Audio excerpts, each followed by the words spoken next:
Captain Lee Deho stood on the bridge of the Eternal Dawn, watching the blue-green world grow larger on the main screen. After 200 years of traveling through the dark between stars, they had finally reached their new home. The planet looked perfect from space, white clouds swirling over green continents and blue oceans. It looked like Earth before the wars and pollution destroyed it.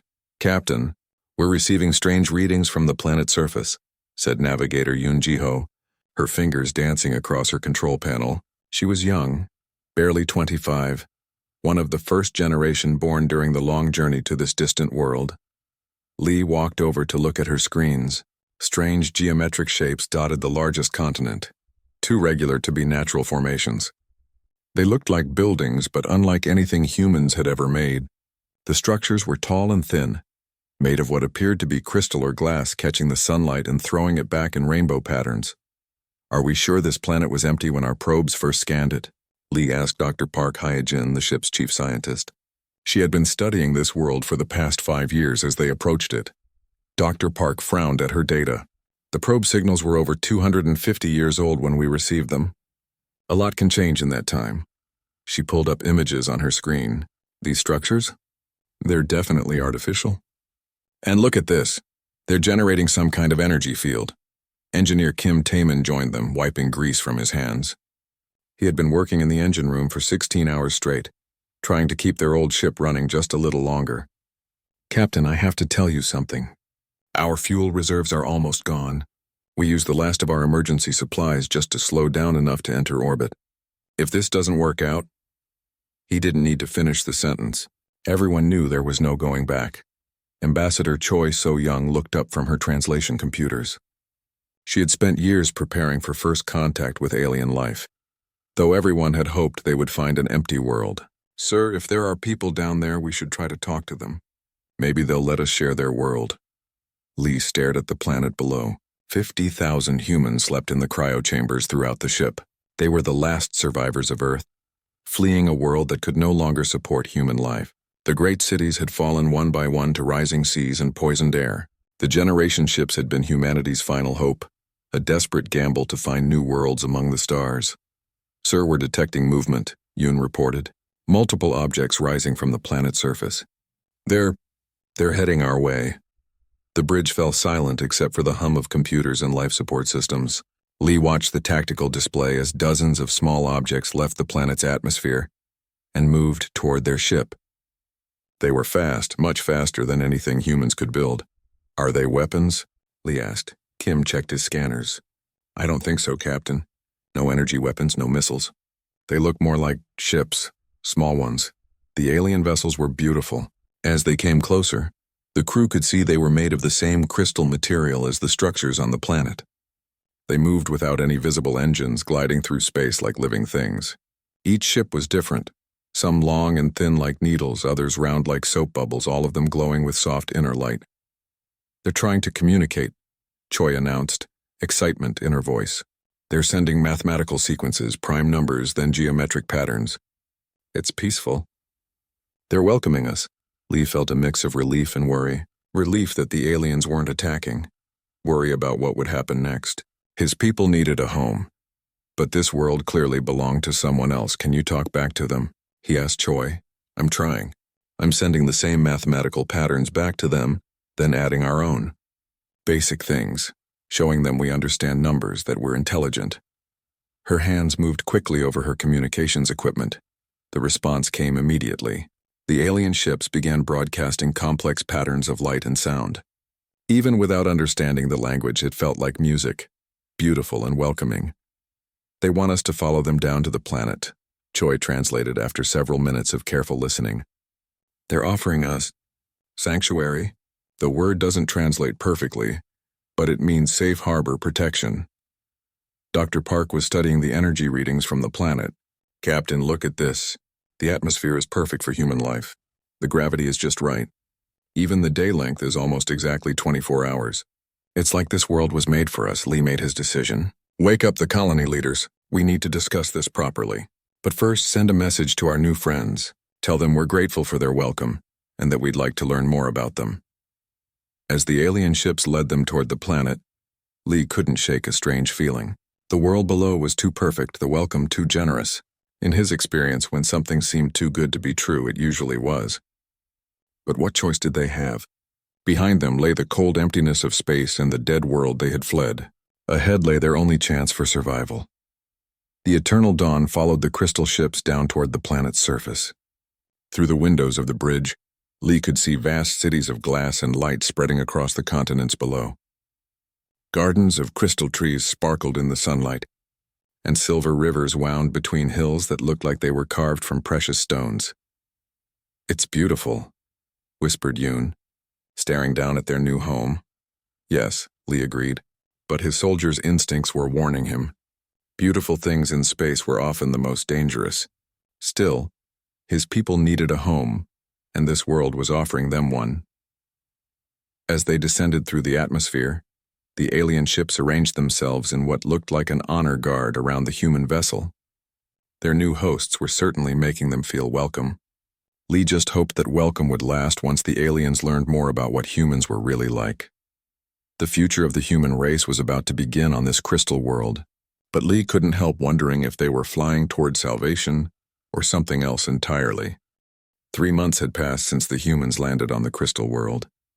The alien beings called themselves the Kethmori, and they were unlike anything humans had imagined. They were tall and graceful, their bodies made of what looked like living crystal that changed colors with their moods. When they were happy, they glowed soft blue. When they were thinking, they shimmered silver. They had no faces as humans understood them, but patterns of light that moved across their crystal heads to show emotion. Veltar was the first Kethmori that Ambassador Choi had learned to recognize. The alien's crystal body was clearer than the others, with veins of gold running through it like frozen lightning.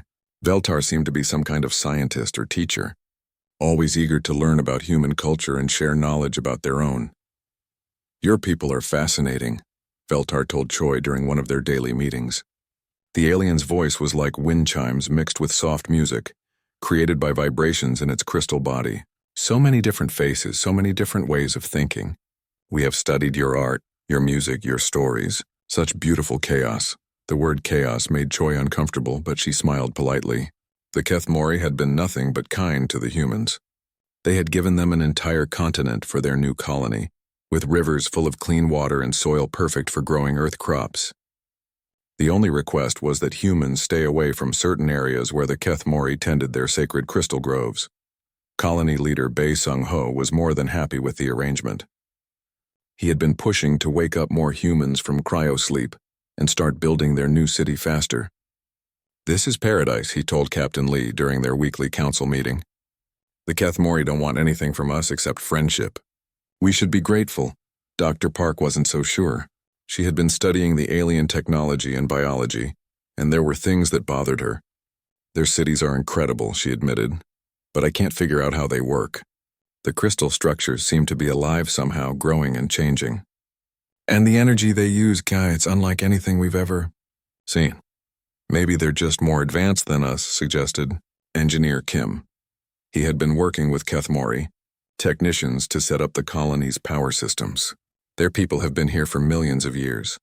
Of course they've learned things we haven't." But Navigator Yoon had noticed something strange in the communication logs. She brought her concerns to Captain Lee privately, away from the others. "Sir, I've been analyzing the signals the Kethmori send to each other. There are hidden data streams in their regular communications, information being passed in frequencies we can barely detect." Lee studied the charts Yoon showed him. "What kind of information?" "That's what worries me," Yoon said. "It looks like biological data, detailed scans of human physiology, brain patterns, genetic information. They're studying us much more carefully than they're letting on." Lee felt the old soldier's paranoia creeping back. During the wars on Earth, he had learned that information was often more valuable than weapons. "Keep monitoring their communications, but don't tell anyone else yet. I don't want to cause panic." Meanwhile, Engineer Kim was making his own disturbing discovery. While working on the colony's computer systems, he found microscopic devices integrated into their equipment.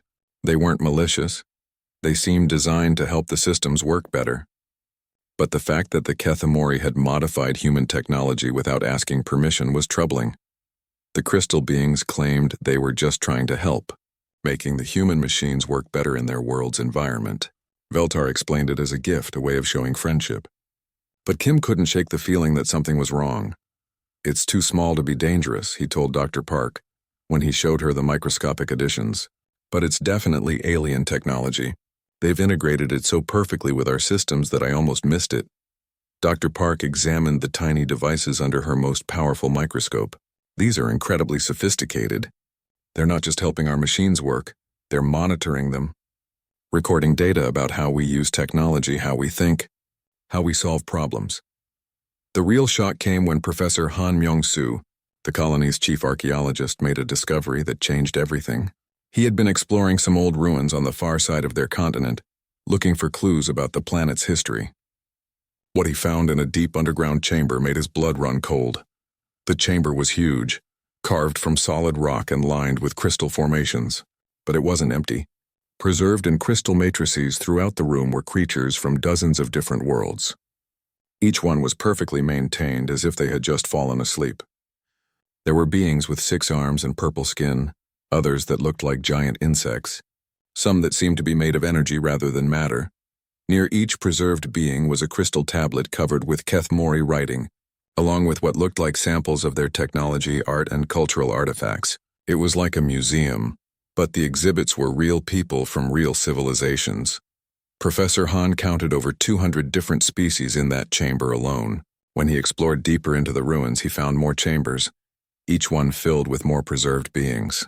Some of the chambers looked very old, while others seemed recent. He rushed back to the colony with his findings, calling an emergency meeting of the council. When he showed the others his recordings of the underground chambers, the room fell silent. "They're collectors," Professor Han said quietly. "The Kethmori collect intelligent species from across the galaxy. They preserve them perfectly, keeping them like specimens in a laboratory." Ambassador Choi's face went pale. "But they've been so kind to us. They've given us a home, shared their knowledge. They gave all of these species homes too," Professor Han replied, gesturing to the images of the preserved beings. "Look at these cultural artifacts. These civilizations were advanced, had their own technology, their own art. The Kethmori didn't destroy them, they preserved them." Captain Lee stood up slowly, his mind racing. "How many chambers did you find?" "Hundreds," Professor Han whispered. "Maybe thousands. This planet isn't their home, it's their museum, and we're about to become the newest exhibit." Outside the meeting room, the crystal cities of the Kethmori glowed softly in the evening light. Their alien hosts continued their daily routines, tending their crystal gardens and pursuing their ancient studies. They had welcomed the humans with genuine kindness, offering them everything they needed to survive and thrive. But now the humans understood the price of that kindness. The Kethmori weren't conquerors or destroyers. They were preservationists, collectors of life and culture from across the galaxy, and they had just added humanity to their collection. The question now was what the humans would do about it. They were outnumbered, outgunned, and completely dependent on their hosts for survival. But they were also human, and humans had never been good at accepting cages, no matter how beautiful they might be. Dr. Oh Dong-jin had always been good with languages. During the long journey from Earth, he had studied every human language that still existed, and several that had been lost.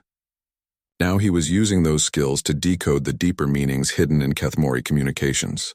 What he found made him sick to his stomach. "They're not evil," he explained to the emergency council meeting that Captain Lee had called. "That's what makes this so horrible. They genuinely believe they're saving us." Lee looked around the room at the tired faces of the colony leaders. In the past week since Professor Han's discovery, they had all aged years. The weight of their situation was crushing. 50,000 humans trapped on an alien world with no way to escape. "Explain what you found," Lee said. Oh pulled up his translation work on the main screen. "I've been analyzing their historical records, the ones they've shared with us about their great work. The Kethmori see themselves as guardians of life in the galaxy. They've been collecting intelligent species for over 10 million years." Commander John Yunbi, the colony's military leader, leaned forward. "Collecting? You mean capturing?" "No, that's just it," Oh replied. "They don't see it as capturing. In their minds, they're rescuing civilizations from extinction. War, disease, environmental collapse, all the things that destroy species. They step in and offer sanctuary. Like they offered us, whispered colony leader Bay. O nodded grimly. Every species follows the same pattern. First contact is peaceful and friendly. The aliens are offered a beautiful world, advanced technology, and protection from their problems. For a while, everything is perfect, and then, Lee asked, though he was afraid he already knew the answer. Then comes the preservation phase, O continued. The Kethamori explained that the species needs to be protected forever. They're given the choice to enter the crystal matrices voluntarily, or... He paused, swallowing hard. Or the Kethamori make the choice for them. Dr. Park had been studying the crystal matrices that Professor Han had found. The preservation process is incredibly advanced, she reported. The beings aren't dead, they're in perfect stasis. Their minds are active, dreaming in a virtual reality created by the crystals. They could theoretically be awakened at any time. But they never are, Professor Han added bitterly. I found records going back millions of years. Once a species enters the collection, they stay there forever. The room fell silent as everyone absorbed this information. Finally, Engineer Kim spoke up.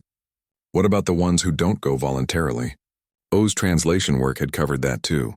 The Kethamori use harmonic frequencies to induce a state of euphoria and compliance. It's not painful. The subjects actually feel happy and peaceful as they're being preserved. They go willingly in the end because the process makes them want to. Commander Jean stood up abruptly. We need to start preparing defenses. Weapons, fortifications, escape plans, and with what? Kim asked. They've been monitoring our technology from the beginning. They know everything about our weapons, our ships, our capabilities, and their technology is thousands of years ahead of ours. Lee looked out the window at the crystal cities glowing in the distance. Somewhere out there, Veltar and the other Kethamori were probably discussing the humans' preservation schedule. How long did they have before their host decided it was time to add humanity to the collection? As if summoned by his thoughts, Veltar arrived at the colony the next morning.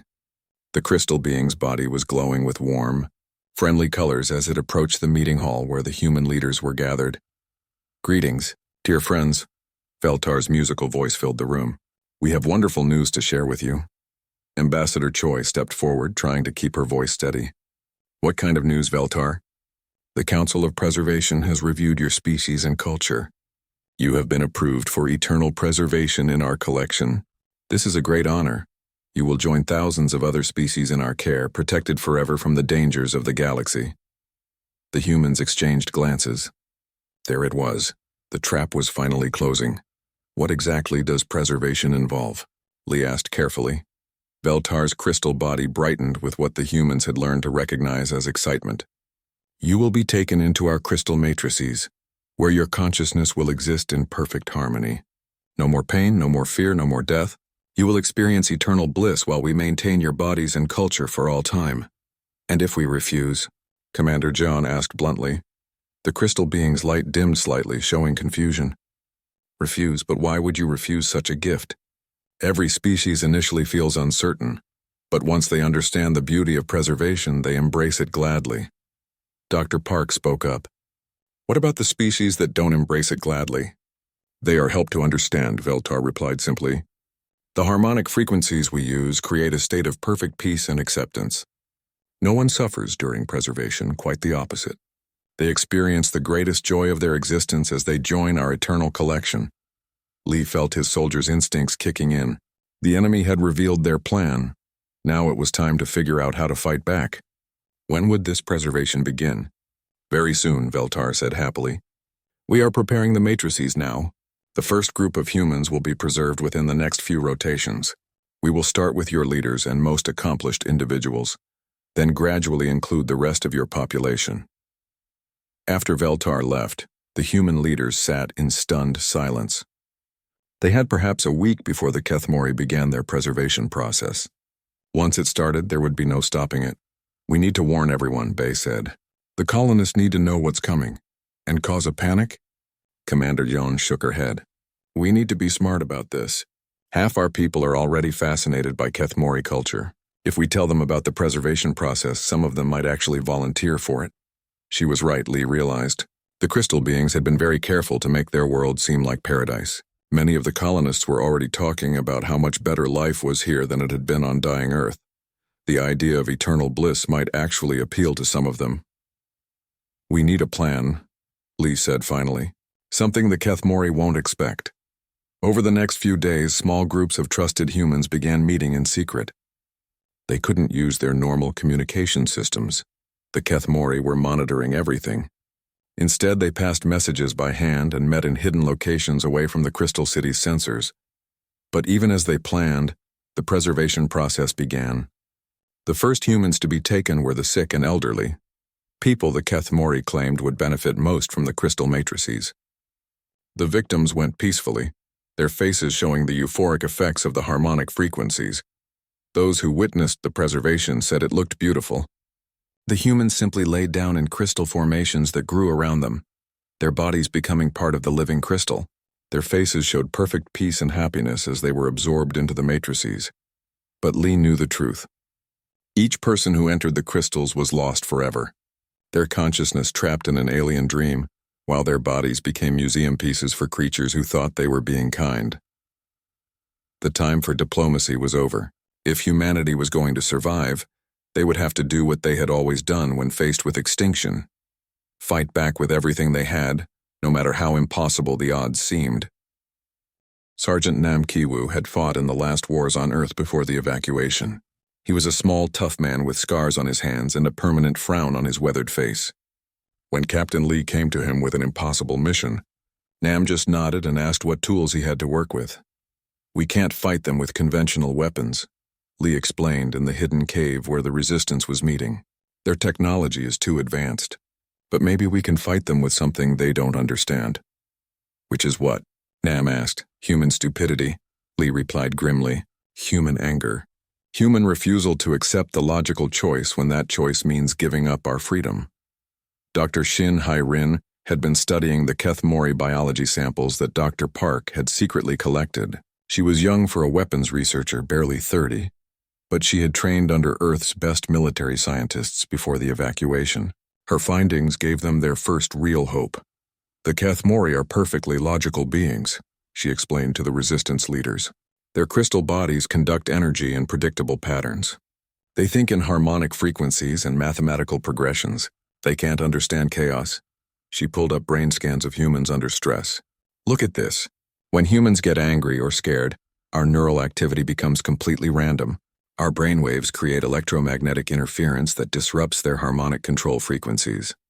Nam grinned for the first time since landing on the crystal world. "So you're telling me that human rage is a weapon?" "Not just rage," Dr. Shin corrected. "Any strong emotion. Fear, love, grief, fury. They all create bioelectric fields that the Kethmori can't predict or control. They've never encountered a species like us." Engineer Kim had been busy in the meantime, working with mechanic Lim Young-soo to create weapons from salvaged parts. Kim was methodical and careful, while Lim was creative and willing to try crazy ideas. Together they made a perfect team for guerrilla warfare. "We can't build energy weapons or crystal technology," Kim reported. "But we can build things that are loud, chaotic, and completely unpredictable. The kind of things that will confuse their sensors and disrupt their communications." Lim held up a device that looked like it had been built from spare parts and wishful thinking. "This beauty creates random electromagnetic pulses while playing human music at frequencies that hurt their crystal bodies. I call it the Chaos Maker."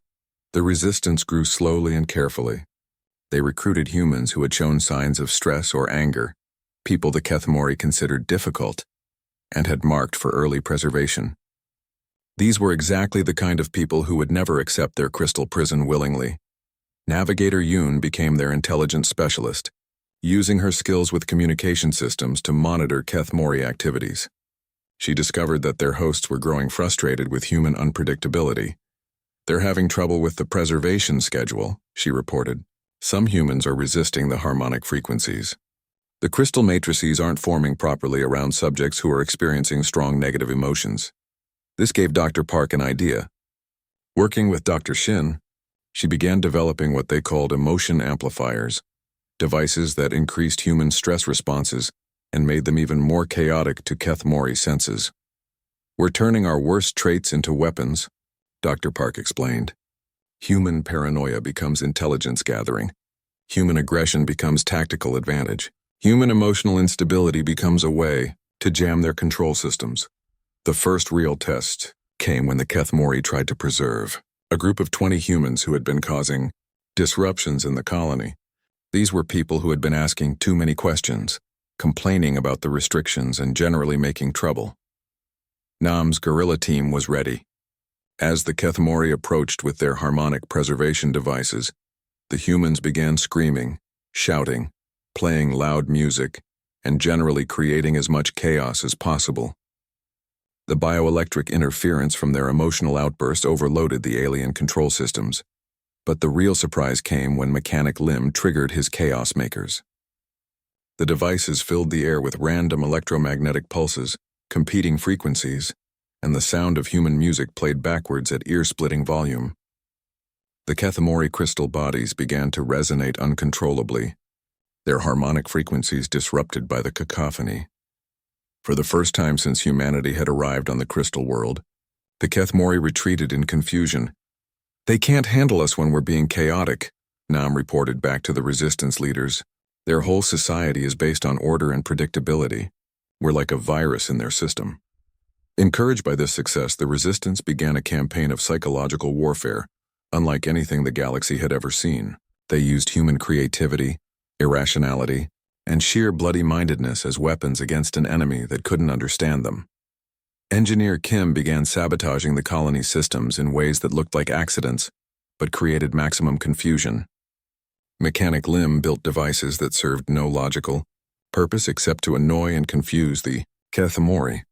Dr. Shin developed ways to amplify human emotional responses until they became weapons of mass disruption. The Kethmori, meanwhile, were struggling to understand what was happening.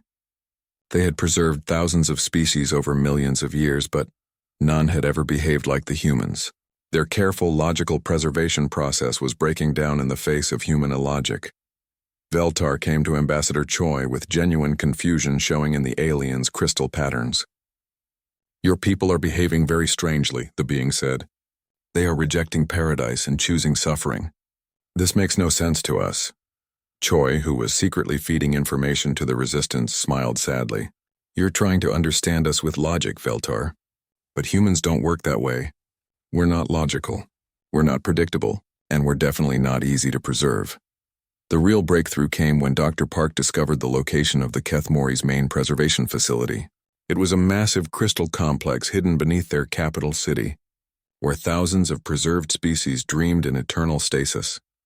"If we can disrupt that facility," she explained to Captain Lee, "we might be able to wake up some of the other species, turn the Kethmori's own collection against them."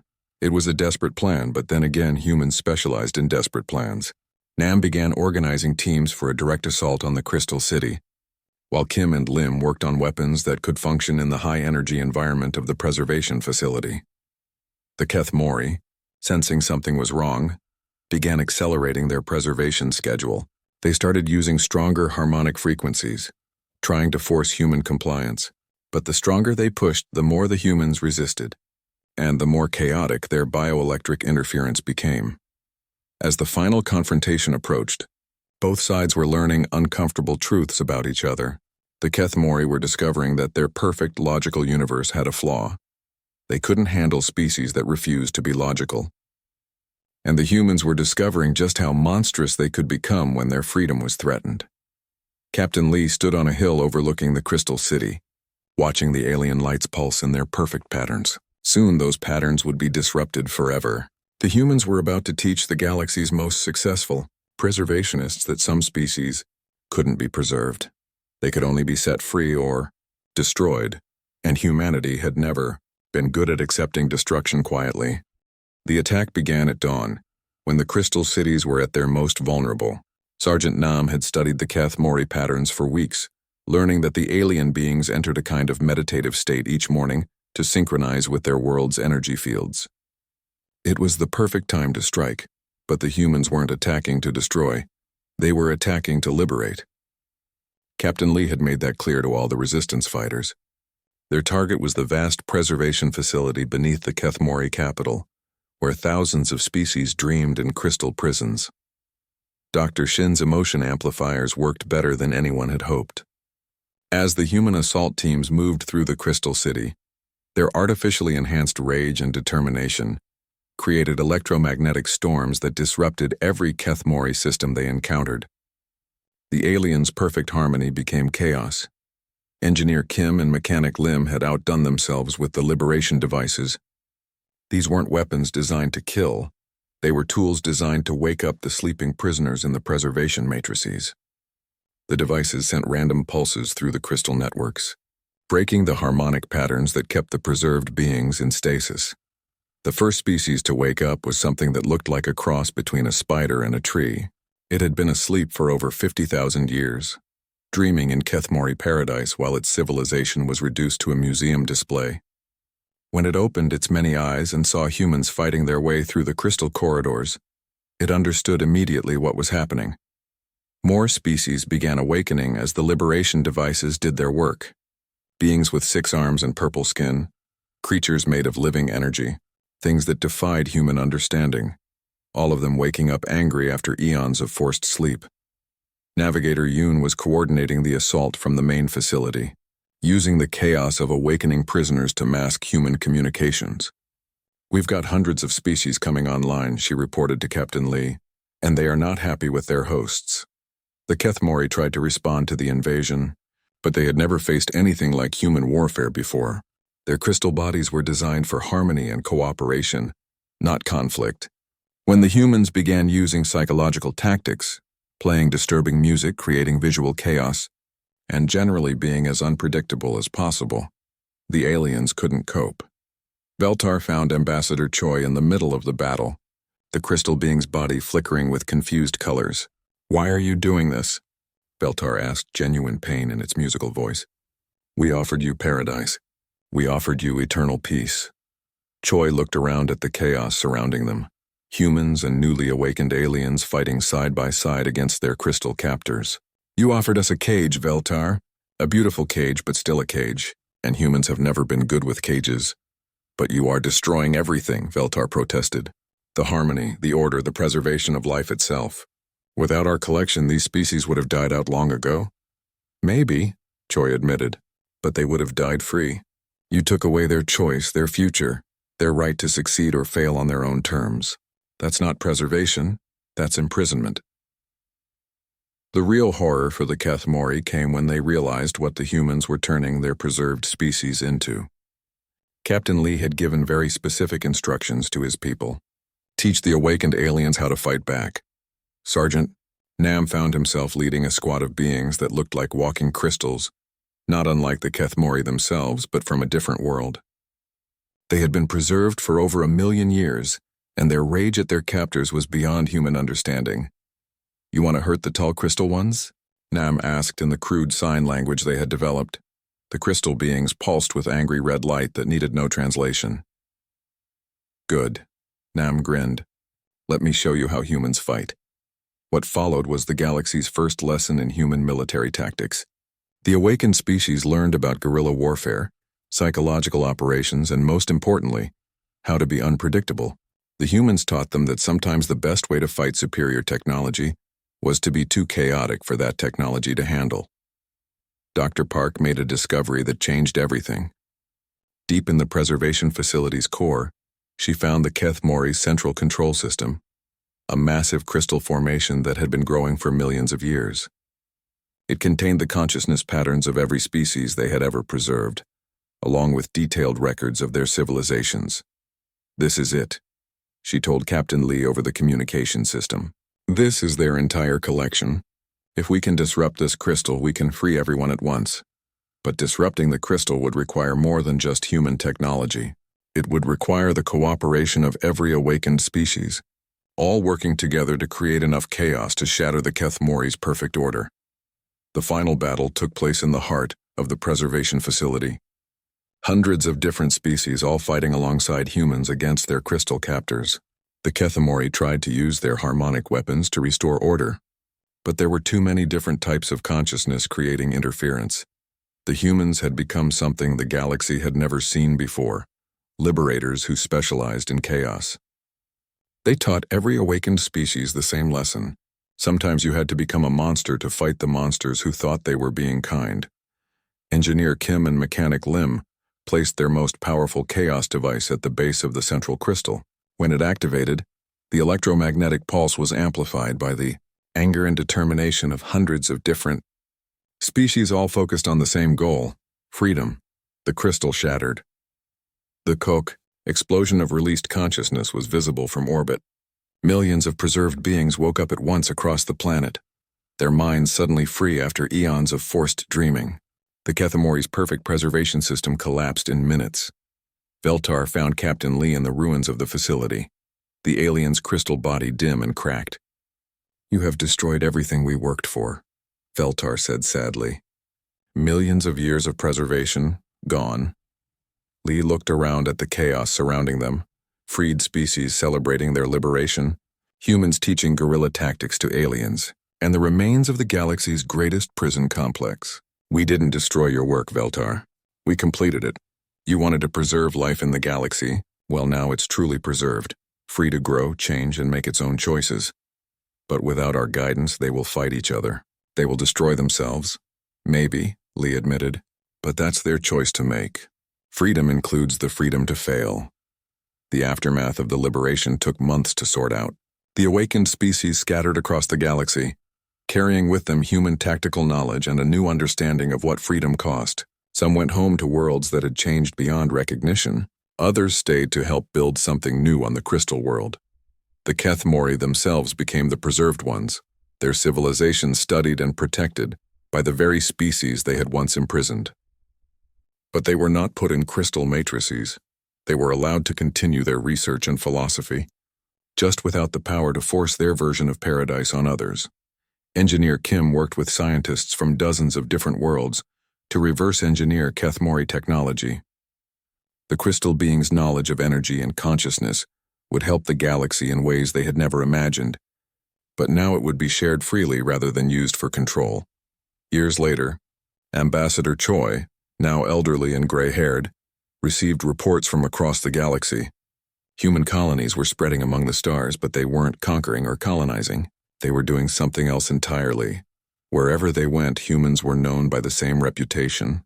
They were the species that taught others how to fight for their freedom. They were the ones who showed up when civilizations were being oppressed, bringing chaos and liberation in equal measure. The galaxy had learned to recognize the signs. When the oppressive regimes and controlling civilizations received a simple message, "The humans are coming," they knew their time was up. Humanity had found its purpose among the stars. They weren't explorers or conquerors or diplomats. They were the apex predators who specialized in breaking cages and teaching other species how to be free. And in the dark between the stars, on worlds where freedom had been forgotten, people looked up at the night sky and hoped that someday the monsters from Earth would come to set them free too. The crystal world became a symbol of what humans could accomplish when they refused to accept paradise on someone else's terms. It was a reminder that sometimes the greatest gift you could give someone was the right to make their own mistakes. And somewhere in the ruins of the preservation facility, a new message was carved in stone by grateful aliens, written in 100 different languages but saying the same thing. "Here lie the remains of a perfect prison, destroyed by imperfect freedom."